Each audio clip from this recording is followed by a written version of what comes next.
హౌజులో పగటి కలలు కంటుండాట.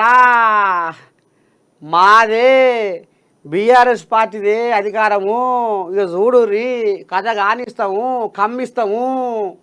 ఇక ఇప్పుడు ఈయన ఏం చేస్తుండయ్యా అంటే, అయ్యో ఎక్కడ పోతిర్రో నాయనా, నా కొంప ముంచింది మీరేరో. ఇప్పుడు నాకు బుద్ధి వచ్చింది, చెంపరేసుకుంటున్నా. మాయలు కానీ జర రారి. వాళ్ళు ఏడొస్తారు, నువ్వు ఆత పెడితివి. మరి ఎట్లా ఎవరాళ్ళు ఏంది ఏం కథ మా నరసేతాత ఇప్పి చెప్తారేడుగా అని మీ అమ్మాయం.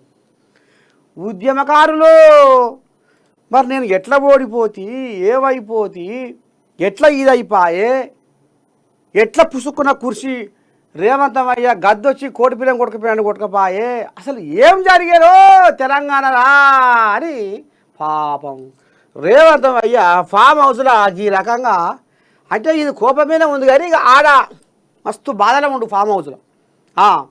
ఇక ఇప్పుడు ఉద్యమకారులను యాద్ చేసుకుంటుండట.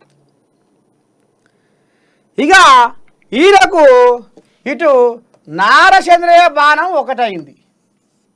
ఈయన ఓటమికి కారణము నారచంద్రయ్య బాణం ఒకటైంది. నిన్నే అలా నారచంద్రయ్యను కలవరిస్తుండట.